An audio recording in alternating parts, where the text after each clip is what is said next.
पढ़ने जा रहे हैं acid base and salt part 2 है। आज का वीडियो काफ़ी इंपॉर्टेंट होगा एग्जाम के लिहाज से, तो शुरू से लेकर के लास्ट तक पैसेंस के साथ देखिए। यहाँ से बहुत सारा क्वेश्चन आपको मिलेगा। लास्ट दिन का वीडियो जरूर देख लीजिएगा, उसमें हम बहुत चीज चर्चा कर चुके हैं। अभी हम देख रहे हैं प्रमुख एसिड और उसके उपयोग। ये चीज प्योर रटने वाला है, तो यहाँ पे कुछ किया भी नहीं जा सकता। लेकिन एक चीज क्या ध्यान रखना है कि जो कार्बनिक एसिड होते हैं, कार्बनिक अम्ल उसे कहते हैं जो एनिमल या प्लांट से प्राप्त होता है। इसका यूज हम ऐसे चीजों में कर सकते हैं जो हम लोग डे टू डे लाइफ में खाते हैं, कहीं ना कहीं भोजन के रूप में यूज करते हैं। और जो अकार्बनिक एसिड है, इनऑर्गेनिक, इससे कोई खाद्य पदार्थ के निर्माण में इसका यूज नहीं होगा। अकार्बनिक एसिड जो खनिजों से प्राप्त होता है और ये ज्यादा कंसंट्रेटेड होता है, इसका पावर ज्यादा होता है। यदि इसे आप खा लें तो पूरा शरीर जल जाएगा, तो इसे खाद्य पदार्थ बनाने में यूज नहीं होगा। लेकिन खाद्य पदार्थ बनाने में हम किसका यूज करेंगे, तो जो कार्बनिक एसिड होते हैं। तो पहले देखिए कार्बनिक एसिड में, ऑर्गेनिक एसिड में पहला तो इसका हम लोग देख रहे हैं एसिटिक एसिड। एसिटिक एसिड कार्बनिक एसिड का एग्जाम्पल है, ठीक है ना, एनिमल या प्लांट से प्राप्त होता है ये एसिटिक एसिड। इसका यूज, सब यूज देखिएगा, बहुत ध्यान से देखिएगा। पहला इसका यूज है सिरका बनाने में। सिरका को विनेगर भी बोलते हैं इंग्लिश में, तो सिरका कहें या विनेगर कहें, तो इसको बनाने में इसका यूज करते हैं। सिरका बहुत लोग नहीं देखे होंगे, चाउमीन खाने के लिए जाते हैं तो वहां पे देखिए सिरका डाला जाता है, तो जो व्हाइट टाइप का होता है वो सिरका ही होता है। तो सिरका बनाने में यूज करते हैं इसका। इसके अलावा जो है वो फूड प्रोसेसिंग में, खाद्य प्रसंस्करण।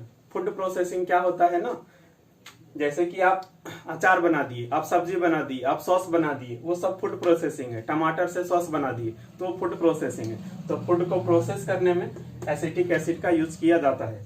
तो इसका दो यूज ध्यान रखना है, एक सिरका बनाने में और दूसरा इसका यूज हम क्या बोल रहे हैं, फूड प्रोसेसिंग में, ठीक है। ये दो मेन यूज हैं। अब इसके अलावा भी इसका यूज होता है एसीटोन बनाने में। ये एसीटोन क्या है, तो ये एसीटोन यूज होता है नेल पॉलिश में, रिमूवर के रूप में। नेल पॉलिश सब लोग जानते होंगे। नेल पॉलिश में एक रिमूवर होता है जो हटा देता है। जब हम नेल पॉलिश लगाते हैं कुछ दिन के बाद देखिए वो हट जाता है। तो वो हटता इसलिए है क्योंकि उसमें कुछ ना कुछ रिमूवर डाला रहता है। तो रिमूवर के रूप में एसीटोन ही यूज होता है। यदि आप ये नहीं यूज करेंगे ना नेल पॉलिश में, तो लगा लेंगे तो फिर हटेगा ही नहीं। तो समझ गए, नेल पॉलिश में रिमूवर के रूप में यूज होता है एसीटोन, और एसीटोन का निर्माण किया जाता है एसिटिक एसिड से। देखिए तो एसी, और यही यहाँ क्या है, एसीटोन। दूसरा है आपका बेंजोइक एसिड। देखिए बेंजोइक एसिड का यूज किया जाता है फूड को प्रिजर्व करने के लिए, फूड के प्रिजर्वेशन में।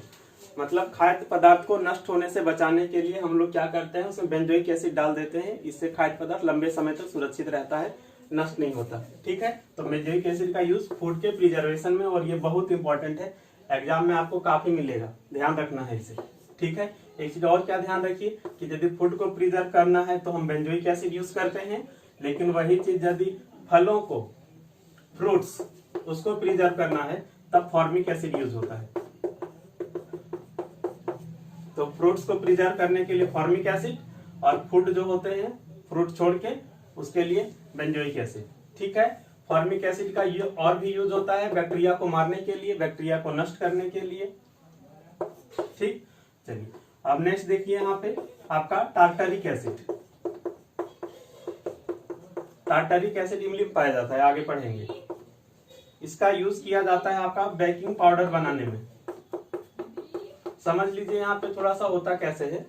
बेकिंग पाउडर जो बनता है ना, वो आपका बेकिंग सोडा, सुनने तो सब लोग होंगे, और इसमें आपका जो है मिला देते हैं हम लोग टार्टरिक एसिड। टार्टरिक एसिड दोनों को मिलाने से बन जाता है बेकिंग पाउडर। ये रेलवे के एग्जाम में 2018 में पूछ चुका है। तो सारा चीज इंपॉर्टेंट है, कुछ भी चीज जो है इरिलीवेंट नहीं है। हर चीज ध्यान से देखिएगा, हर चीज सीखने की कोशिश करिए। हाँ, क्या क्वेश्चन पूछेगा कि जो आपका बेकिंग पाउडर है वो बनता कैसे है, तो बेकिंग सोडा और टार्टरिक एसिड को मिलाने से आपका बन जाता है बेकिंग पाउडर। तो बेकिंग पाउडर के निर्माण में क्या यूज होगा, एक तो यूज होगा बेकिंग सोडा और एक यूज होगा टार्टरिक एसिड।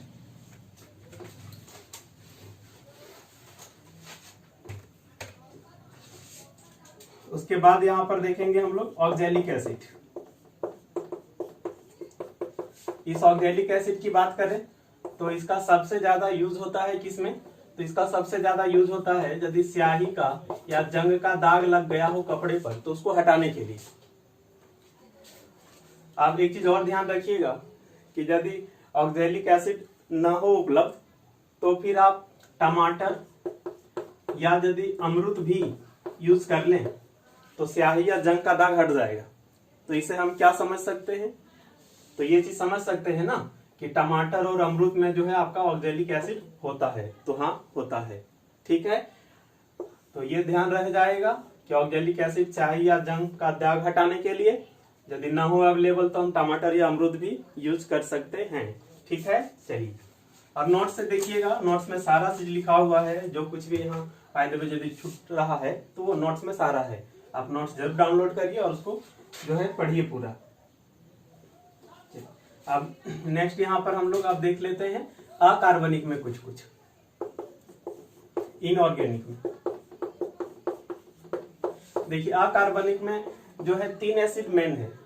3 कौन कौन? तो एक आपका HCl, क्या पढ़ेंगे इसको? Hydrochloric acid. Cl है तो क्लोरीन, और क्लोरीन से क्लोरिक आया है तो नाम हुआ हाइड्रोक्लोरिक एसिड। दूसरा जो इंपॉर्टेंट है आपका वो H2SO4 सल्फ्यूरिक अम्ल। हालांकि ये सल्फ्यूरिक अम्ल का नाम इसके एलिमेंट से नहीं आया है, तत्व से नहीं आया है, अलग नाम है। तो ये 2, और तीसरा आपका जो है HNO3 नाइट्रिक एसिड। ये 3 काफी इंपॉर्टेंट है। वैसे हम लोग 4-5 पढ़ेंगे।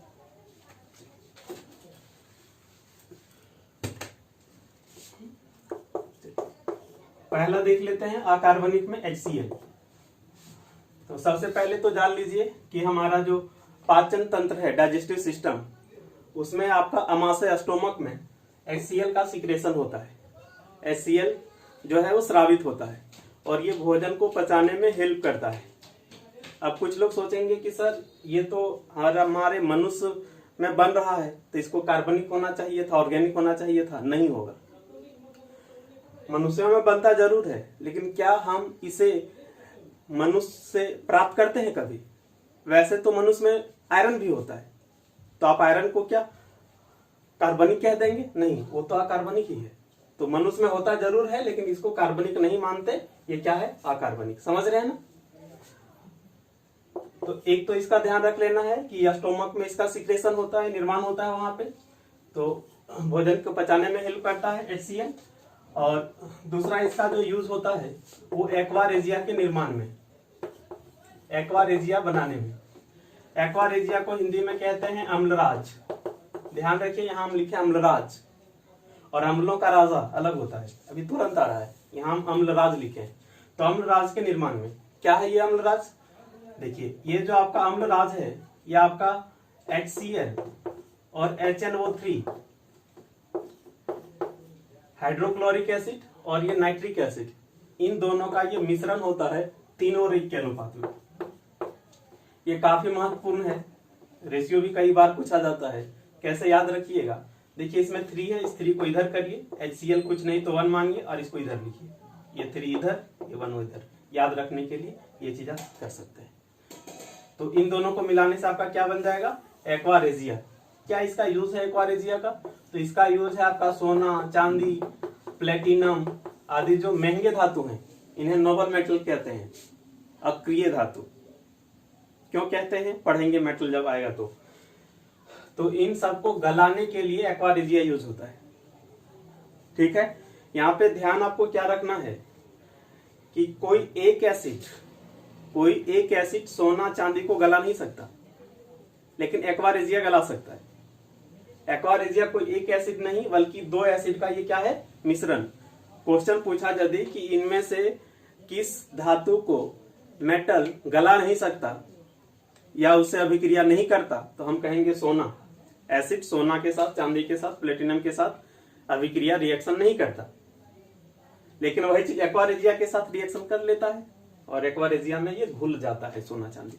आप लोहार के दुकान में देखे होंगे कि उन लोग पानी टाइप का रखते हैं और उसमें गलाते हैं और मतलब आभूषण बनाते वक्त यदि आप कभी देखे हो तो आपको ये चीज दिखा होगा, एक्वारेजिया पानी टाइप का दिखता है। ठीक है, इसीलिए इसका नाम में भी एक्वा रेजिया है। एक्वा मैंने पानी होता है, ठीक है, और रेजिया मैंने राजा होता है। इसका एक और नाम रॉयल वाटर है।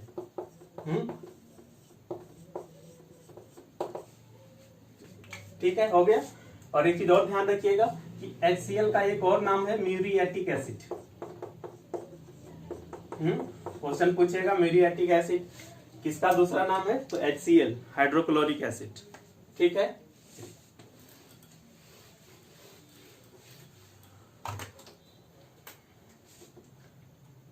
अब देखिए आपका सल्फ्यूरिक अम्ल H2SO4, इसका कॉमन जो यूज है वो स्टोरेज सेल बनाने में। स्टोरेज, ये स्टोरेज सेल क्या हुआ, तो आपका स्टोरेज सेल वो सेल है जिसमें हम चार्ज को स्टोर करके रख सकते हैं, संचायक बैटरी। तो संचायक बैटरी के निर्माण में इसका यूज होता है। आप जानते ही होंगे बहुत सारा बैटरी होता है जिसमें हम चार्ज को स्टोर करके रख लेते हैं, फिर उसको यूज करते हैं। तो स्टोरेज सेल बनाने में सल्फ्यूरिक एसिड का यूज किया जाता है। ठीक है, इसके अलावा इसका उद्योगों में काफी ज्यादा यूज होता है। इसका यूज इतना अधिक है, इतना अधिक है, इतना अधिक है कि इसे सभी अम्लों का राजा कहा जाता है। तो ये क्या कहलाता है, ध्यान रखिएगा, अम्लों का राजा, किंग ऑफ एसिड्स। अभी हम जस्ट ऊपर आपको क्या बताए थे, एक्वा रेजिया से मत कंफ्यूज कर जाइएगा। एक्वा रेजिया को क्या कहते हैं, अम्लराज। एक्वा में पानी होता है तो इसका हिंदी पानी राज होना चाहिए था, लेकिन अम्लराज है। लेकिन अम्लों का राजा किसे कहते हैं, तो सल्फ्यूरिक एसिड को कहते हैं।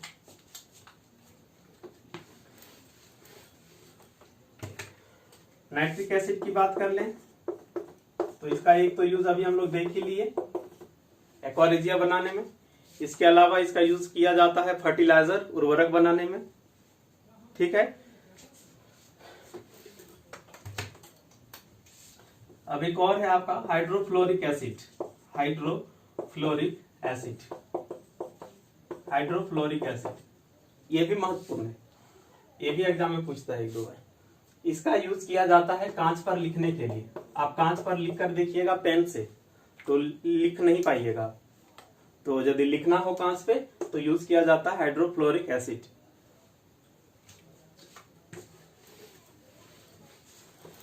अब यहां पर हम लोग देख लेते हैं पहले कि कौन से पदार्थ में कौन सा एसिड पाया जाता है। इसमें जो आपको एग्जाम में सबसे ज्यादा पूछता है, ध्यान रखिएगा, वो सबसे ज्यादा पूछता है ये कि एसिटिक एसिड किसमें पाया जाता है, आपका फॉर्मिक एसिड किसमें पाया जाता है, एसिटिक, फॉर्मिक, और आपका लैक्टिक एसिड, ये सब भी पूछा जाता है। ठीक है, तो इसमें जो मेन है उसको पहले देखते हैं, फिर सारा देखेंगे। चलिए देखिए, एसिटिक एसिड की बात करें तो ये सिरका, ध्यान रख जाना है। जब भी आप दुकान जाएं चाउमीन वाउमीन खाने के लिए तो तुरंत याद करिएगा कि वहां पे जो सिरका है उसमें एसिटिक एसिड है।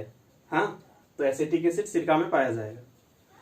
बात रहा इसका फॉर्मिक एसिड का, तो ये ध्यान रखना है कि जो आपका चींटी होता है, चींटी, लाल चींटी, इसको इंग्लिश में फॉर्मिका कहते हैं और मर्मिको भी कहते हैं। तो चींटी के लिए जो आपको टर्म यूज करना है फॉर्मिका या मर्मिको, ध्यान रखिएगा, ये भी आपको काम आएगा। समझ गए, इसी फॉर्मिका से फॉर्मिक एसिड आया है। तो फॉर्मिक एसिड पाया जाएगा किसमें, चींटी में। मैंने चींटी में कौन सा एसिड होगा, तो फॉर्मिक एसिड होगा। और एक चीज ध्यान रखना है, केवल चींटी में ही नहीं होता, चींटी में ही नहीं होता, बल्कि बिच्छू हो गया, मधुमक्खी का डंक हो गया, उसमें भी फॉर्मिक एसिड होता है। आपको कभी यदि चींटी काटा हो या मधुमक्खी काटा हो तो देखिए काफी जलन होता है। तो वो जलन होने का रीजन है कि हमारे शरीर में फॉर्मिक एसिड अंदर में डाल देता है, उससे जो है वो बहुत ही अधिक जो है वो जलन होने लगता है। ठीक है, लैक्टिक एसिड का बात रहा तो लैक्टो से याद रखना है, लैक्टो माने दूध होता है। तो ये आपका लैक्टिक एसिड किस में पाया जाएगा, दूध में पाया जाएगा, दूध में लैक्टिक एसिड होगा। ठीक है, चलिए उसके बाद आपका पूछता है आपका टार्टरिक एसिड। ठीक है, टार्टरिक एसिड, तो ये आपका मिलता है किसमें, इमली में। इमली में आपको मिलेगा टार्टरिक एसिड। याद कैसे रखिएगा, इमली देखिए जो लोग खाते हैं वो बहुत ही टर बोलते हैं, ज्यादा बोलते हैं उसको टर बोलते हैं। तो वहीं से याद रखना है कि इमली टार्टरिक एसिड, इमली जो है वो आपका टार्टरिक एसिड। ठीक है, चलिए, तो ये सब काफी आपको ज्यादा मिलेंगे। ठीक है, उसके बाद बाकी सारा देखिए, जैसे आपका मूत्र हो गया, मूत्र को इंग्लिश में क्या कहते हैं, यूरिन, तो इसमें पाया जाता है uric acid. Uric acid, urine से ही बना है यूरिक एसिड। चलिए, उसके बाद अभी हम लोग देख चुके हैं क्या कि टमाटर हो गया, अमरूद हो गया, इसमें क्या होता है, कौन सा एसिड होता है बताइए आप लोग, अभी तुरंत पढ़े हम लोग, तो ऑक्सैलिक एसिड पढ़े हैं ना। चलिए, उसके बाद जो आपका घास होता है या पत्तियां होती है उसमें होता है बेंजोइक एसिड। ठीक है, उसमें क्या होगा आपका, बेंजोइक एसिड। ठीक है, चलिए, उसके बाद बात करें यदि आपका सोडा वाटर हम लोग बहुत बार जो है पीने में यूज किया जाता है, पेय पदार्थ है ये, आप भी हो सकता है पिए हो इसे। ठीक है, और जब मिश्रण पढ़े थे तो वहां सोडा वाटर के में पढ़े थे हम लोग। सोडा वाटर बनाने की विधि सबसे पहले जोसेफ प्रिस्ले नामक व्यक्ति ने खोजा था। ठीक है, तो सोडा वाटर में आपका जो होता है वो कार्बोनिक एसिड। ठीक है, और हम यहाँ पे फिलहाल इतना ही लिख रहे हैं, आप लोग नोट से जरूर देखिएगा। ठीक है, इतना ही लिख रहे हैं इसीलिए ताकि जितना भी लिखे वो दिमाग में स्टोर हो। उसके बाद आप फिर नोट्स पढ़िए तो वहां से भी होगा बहुत सारा चीज। ठीक है, और 2-3-4 चीज तो याद रह ही जाएगा, जैसे फॉर्मिक एसिड चींटी, दूध में लैक्टिक एसिड। ठीक, चलिए, आप देखिए यहाँ पे हम लोग पढ़ने जा रहे हैं कि अम्ल जो है उसके गुणधर्म क्या है, प्रॉपर्टीज क्या है, और ये थोड़ा कॉम्प्लिकेटेड है लेकिन एग्जाम के लिए बहुत ही इंपॉर्टेंट है, तो एकदम नजरें गड़ाए रखिए, ध्यान से देखिए। अम्ल के गुणधर्म, सबसे पहला बात तो ये कि जो अम्ल होता है इसका पीएच वैल्यू 7 से कम होगा। हम लोग पढ़ेंगे पीएच के आगे, अभी नहीं पढ़े, तो पीएच वैल्यू 7 से कम होगा। दूसरी बात, स्वाद में खट्टा होता है, ये स्वाद में क्या होगा, खट्टा होगा, खट्टा सावर। उसके बाद बात करें यदि, तो जो आपका एसिड होता है ये नीले लिटमस को, माने ब्लू लिटमस को किसमें बदल देता है, रेड में। ये चीज भी हम लोग पढ़ चुके हैं कि जो एसिड होगा वो नीले लिटमस को रेड में बदल देता है। ठीक है, चलिए, उसके बाद बात करें यदि, तो जो आपका एसिड है ये संक्षारक प्रवृत्ति का होता है, कोरेसिव। इसका क्या मतलब हुआ, संक्षारक प्रवृत्ति का होना, संक्षारक का मतलब होता है नष्ट करने का गुण। यदि आप एसिड स्किन में डाल दें या कहीं डाल दें तो देखिए वो नष्ट करने लगता है स्किन को। आप जानते ही होंगे एसिड अटैक जब होता है तो जला देता है कि नहीं। हाँ, एक चीज और है यहाँ पे कि यदि कार्बनिक है, ऑर्गेनिक एसिड है, तब तो ज्यादा संक्षारक नहीं होता है, क्योंकि हम लोग देखिए उसको खा भी लेते हैं। लेकिन वही चीज यदि अकार्बनिक हो, इनऑर्गेनिक हो, जैसे HCl, H2SO4 वगैरह हो, तो एकदम पूरा स्किन को जो है वो संक्षारित कर देता है, जला देता है। तो ये संक्षारक प्रवृत्ति का जरूर होगा। ठीक है, चलिए,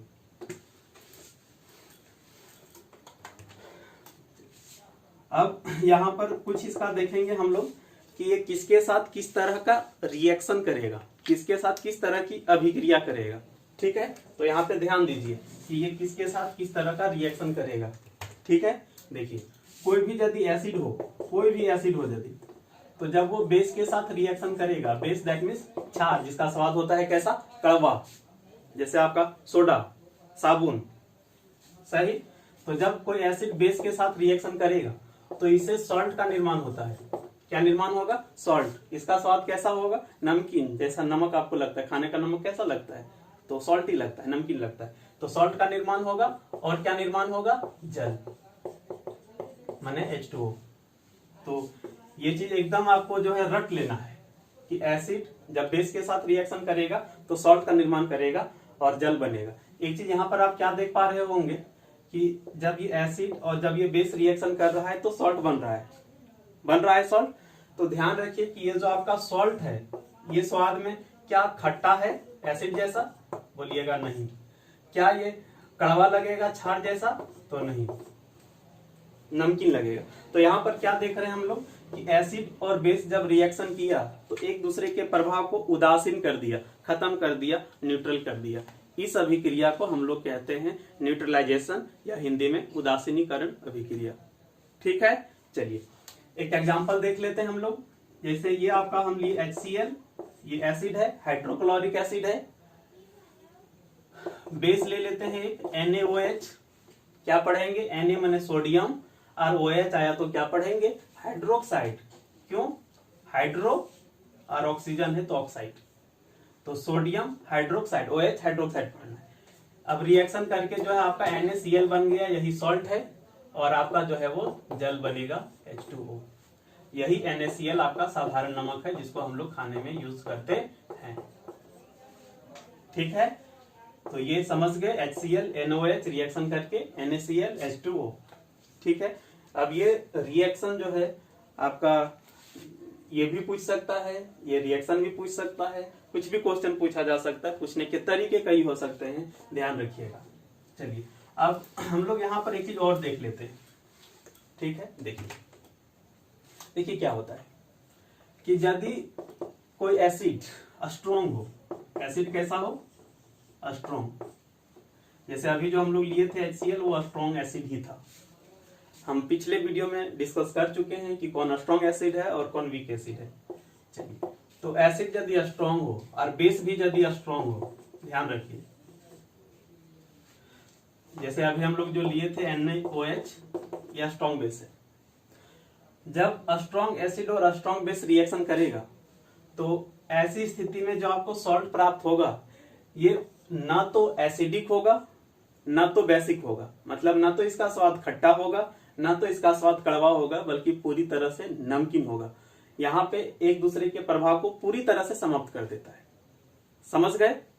क्वेश्चन ये चीज भी पूछ चुका है कि जो हम लोग खाने का नमक लेते हैं उसको कैसे प्राप्त किया जाता है, तो हम कहेंगे strong acid strong base reaction करके प्राप्त किया जाता है। ठीक है, चलिए अब जस्ट इमेजिन कि यदि ये स्थिति ना हो, यदि ऐसा हो जाए, बोल क्या कि एसिड हो स्ट्रॉन्ग, ध्यान दीजिएगा, और आपका जो बेस हो ये यदि वीक हो, कमजोर हो, तब सोचिए एक दूसरे के प्रभाव को पूरी तरह से उदासीन नहीं कर पाएगा।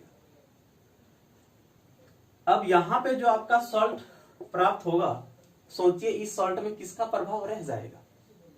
आप खुद सोचिए कि एक मजबूत और एक कमजोर जब लड़े तो ओवरऑल किसका प्रभाव रह जाएगा? तो बोलिएगा जो मजबूत है उसका प्रभाव रह जाएगा। दैट मीन्स यहाँ पे जो सॉल्ट होगा वो हल्का सा कैसा हो जाएगा? एसिडिक हो जाएगा, पूरी तरह से नमकीन नहीं लगेगा, हल्का सा खट्टापन लिए जो है वो सॉल्टी होगा। समझ गए? मतलब एसिड यदि स्ट्रॉन्ग हो, बेस यदि वीक हो, तो ऐसी स्थिति में जो सॉल्ट आपको मिलेगा वो पूरी तरह से नमकीन नहीं लगेगा, हल्का खट्टा लिए नमकीन होगा। समझ गए? चलिए अब एक और क्या केस बन सकता है कि ये यदि हो जाए वीक और ये आपका यदि हो जाए स्ट्रॉन्ग, तब ऐसी स्थिति में जो सॉल्ट बनेगा वो हल्का सा कैसा नेचर का होगा? स्ट्रॉन्ग वाला रह जाएगा ना, प्रभावी। तो ये जो है हल्का सा बेसिक होगा, दैट मीन्स हल्का सा जो है वो क्षारीय होगा, स्वाद जो है हल्का सा कड़वा लगेगा। कड़वा समझ पाते हैं ना? नमक, सॉरी नमक नहीं, साबुन, ठीक है, खाने का सोडा, वो सब। ठीक है, इसको आप दोबारा देख लीजिए यदि आपको थोड़ा सा डाउट लग रहा हो तो। ठीक है, चलिए तो एक रिएक्शन हम लोग ये देख लिए। अब दूसरा रिएक्शन देखिए कि यदि कोई एसिड धातु कार्बोनेट के साथ रिएक्शन करे, यदि ये धातु कार्बोनेट का क्या मतलब हुआ? सबसे पहले तो ये समझ लीजिए कि यदि कहीं पे CO3 है तो उसको पढ़ते हैं कार्बोनेट। क्या पढ़ते हैं? कार्बोनेट। समझ रहे हैं? अब धातु कार्बोनेट का बात करें तो क्या, जैसे हम यहाँ पे एक एग्जांपल ही आपको लिख दें यदि, तो जैसे देखिए Na2, Na है ना, Na क्या हुआ? सोडियम। 2 का मतलब सोडियम के 2 एटम है, बस, और कोई मतलब नहीं है सोडियम, तो सोडियम धातु होता है। CO3 क्या हुआ? कार्बोनेट। पूरा नाम क्या होगा? Sodium carbonate. और सोडियम क्या है? आपका धातु, तो हुआ ना धातु कार्बोनेट। तो जब एसिड रिएक्शन करेगा किसके साथ? धातु कार्बोनेट के साथ। जैसे हम एक एसिड ले लेते हैं यहाँ पे HCl, ये 2 क्यों लिखे हैं समझ में आएगा रिएक्शन चैप्टर में। तो एसिड जब धातु कार्बोनेट के साथ रिएक्शन करेगा तो यहां पर ध्यान रखिए क्या बनेगा, तो लवण बनेगा, सॉल्ट बनेगा, ध्यान रखिएगा, आपका जल बनेगा, वाटर, और आपका बनेगा कार्बन डाइऑक्साइड CO2। सही। इस चीज को आप कैसे ध्यान रखिएगा कि क्या क्या बन रहा है, नहीं बन रहा है। कैसे ध्यान रखेंगे, देखिए कैसे ध्यान रखेंगे। यहाँ NaCl बनेगा, सोडियम क्लोराइड, और फिर जल बनेगा और CO2 बनेगा। कैसे ध्यान रखेंगे, देखिए ये हुआ एसिड। और धातु के जो कार्बोनेट होते हैं या धातु के जो ऑक्साइड होते हैं वो अधिकांश जो हैं, अधिकतर जो हैं वो नेचर में क्षार होते हैं। कैसे होते हैं, नेचर में क्षार होते हैं। क्षार कैसे होंगे, क्षार बेसिक होंगे। ये एकदम ध्यान रखना है, ये आपको हर जगह काम आएगा, मेटल चैप्टर में भी काम आएगा। तो आप सोचिए कि यदि कोई एसिड है और यदि कोई ये क्षार है, बेस है, तो सॉल्ट तो बनेगा ही, बनेगा कि नहीं। तो सॉल्ट तो एगो कंफर्म हो गया, और ये दो और बनेगा, जल बनेगा H2O और कार्बन डाइऑक्साइड बनेगा। सही। रेलवे के एग्जाम में रिएक्शन से काफी क्वेश्चन पूछता है, पिछले एग्जाम में भी पूछ चुका है। JSSC के एग्जाम में भी रिएक्शन से क्वेश्चन पूछता है। SSC के एग्जाम में थोड़ा सा कम पूछता है, लेकिन पूछा यहाँ भी है। तो हर एग्जाम के लिए महत्वपूर्ण है ये जो हम लोग देख रहे हैं। आप एग्जाम में चल जाएंगे बिना पढ़े तो एग्जाम में जाके आपको फील होगा कि काश पढ़ के आए होते तो अभी हमारा 1-2 और सही हो जाता, फाइनल सिलेक्शन हो जाता। 1-2 मार्क्स के लिए फाइनल सिलेक्शन छूट जाता है। ठीक है, जो भीड़ जो पढ़ रहा है, जो सारे लोग पढ़ रहे हैं वो तो ठीक है, लेकिन आपको वो चीज भी पढ़ना पड़ेगा जो बाकी लोग नहीं पढ़ रहे हैं, तभी तो आप उसको पीछे छोड़ पाएंगे ना। नहीं तो 1-2 क्वेश्चन कम कर पाएंगे, फिर आपका सिलेक्शन छूट जाएगा, बहुत बुरा लगेगा। इसलिए इतना पढ़ लीजिए कि क्वेश्चन छूटे ही ना। अब एक और क्या रिएक्शन हम लोग देखेंगे कि यदि कोई ये एसिड है और यदि ये केवल धातु से रिएक्शन करे, धातु के कार्बोनेट के साथ नहीं, केवल किसके साथ, धातु के साथ रिएक्शन करे, तब क्या होगा यहाँ पे, तब लवण बनेगा, सॉल्ट बनेगा। सही। और हाइड्रोजन गैस निकलेगा ओनली। क्या निकलेगा, हाइड्रोजन गैस।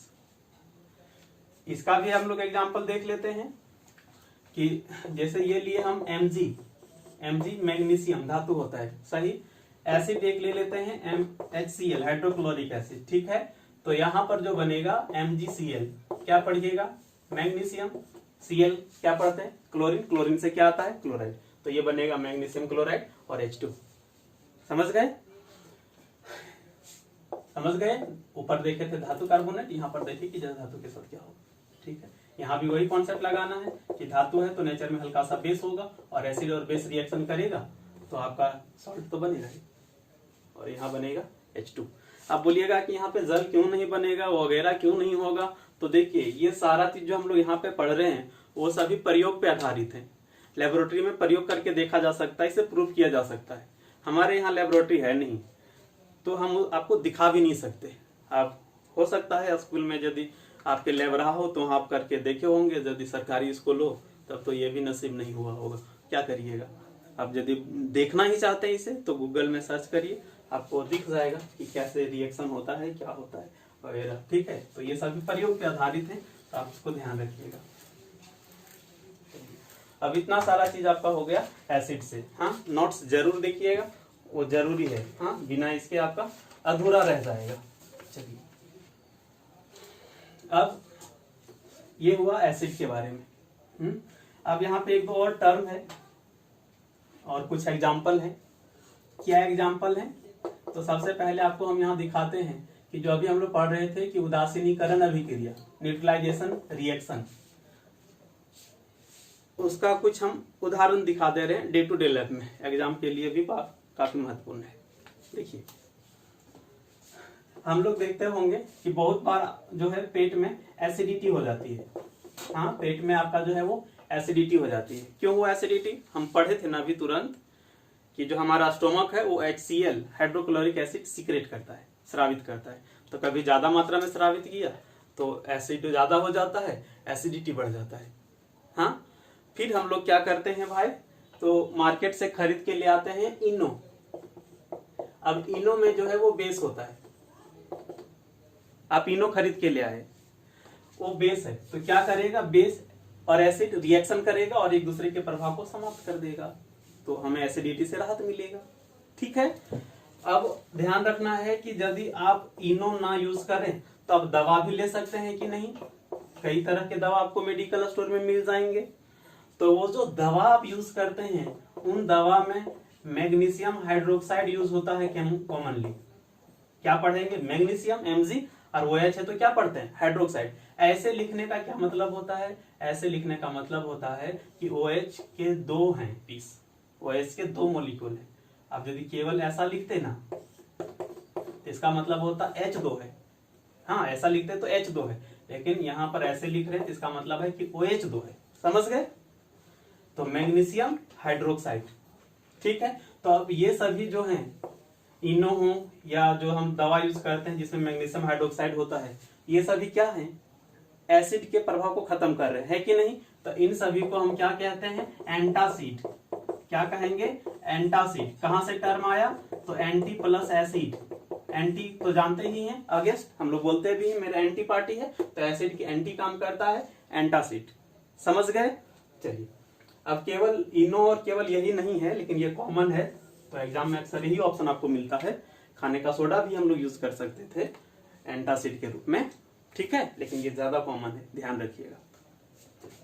तो ये एक एग्जाम्पल हो गया आपका। इसके अलावा जो है आपका खेतों में किसान उर्वरक डाल डाल के फर्टिलाइजर डालते हैं, उससे मिट्टी में एसिडिटी बढ़ता है। अब यदि एसिडिटी ज्यादा हो जाएगी तो फसल जो है पैदावार घट जाएगा। अब देखिए कि फिर उन लोग किसान लोग क्या करते हैं कि खेतों में चूना डाल देते हैं। क्या डाल देते हैं, चूना। चूना क्या होता है, तो ये होता है बेस, तो मिट्टी की एसिडिटी को खत्म कर देता है। हाँ, मिट्टी की एसिडिटी को खत्म कर देता है। अब यहाँ पर एक चीज पूछ देता है कि हम कौन सा चूना यूज करेंगे यहाँ पर, तो ध्यान रखिए, आप जो मार्केट से खरीद के लाते हैं चूना, calcium oxide, calcium Ca calcium और O ऑक्सीजन तो ऑक्साइड, तो कैल्शियम ऑक्साइड या बिना बुझा हुआ चूना मार्केट से जो खरीद के लाते हैं, या फिर बुझा हुआ चूना भी यूज कर सकते हैं। बुझा हुआ चूना हुआ ये CaOH2 माने OH2 है।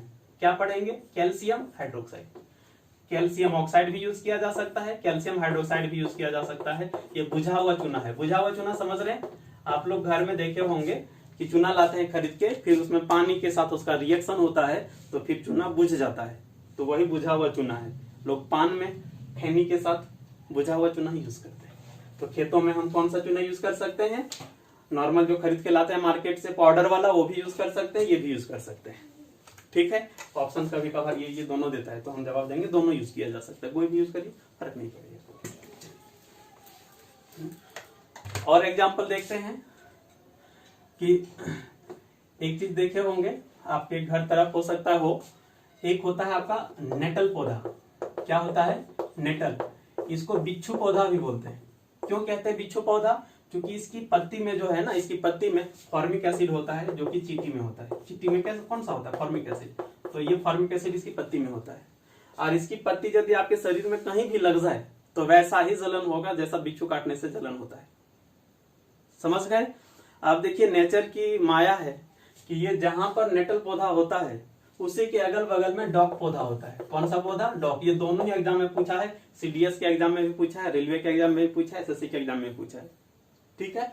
डॉग पौधा होता है। अब इसकी पत्ती जो होती है वो हल्का सा नेचर में जो है वो बेस होता है, ठीक है। तो आप क्या करिए, इसकी पत्ती को रगड़ दीजिए तो एसिडिटी खत्म हो जाएगा, आपको राहत मिलेगा। तो ये भी एक हो गया। ये सभी क्या है, एसिड और बेस एक दूसरे के प्रभाव को खत्म कर दे रहा है। चलिए, अब एक चीज और हम लोग देखेंगे यहाँ पे कि जो हम लोग यूज करते हैं आपका दंत मंजन, टूथपेस्ट, उस टूथपेस्ट में जो है आपका बेस होता है। क्यों होता है, देखिए जब हम लोग खाते हैं भोजन तो उसमें कार्बोहाइड्रेट होते हैं। अब वो दांत में देखिएगा कि चिपकता है, फंस जाता है। अब बैक्टीरिया जो है उसको सड़ा देता है, उससे जो है आपका एसिडिटी बनता है, एसिड उत्पन्न होता है, ठीक है। अब यदि वो एसिडिटी का जो पावर है वो यदि बढ़ने लगे तो दांत आपका सड़ने लगेगा, तो हम लोग बचने के लिए क्या करते हैं, सुबह सुबह उठे और टूथपेस्ट लगा करके पूरा ब्रश करना शुरू कर दिए, तो उससे क्या होगा कि ये बेस एसिड के प्रभाव को खत्म कर देगा, तो हमारा दांत सड़ने से बच जाएगा। यहाँ एक ध्यान रखना है कि हमारा दांत जो है वो सड़ना शुरू कब हो जाता है।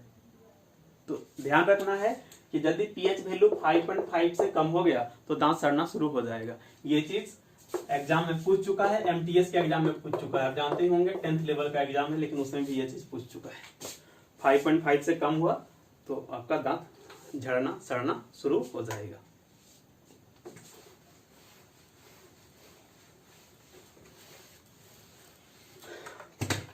ठीक है, यहाँ पर हम एक चीज और डिस्कस करेंगे कि ये एसिड रेन क्या होता है, अम्ल वर्षा क्या होती है।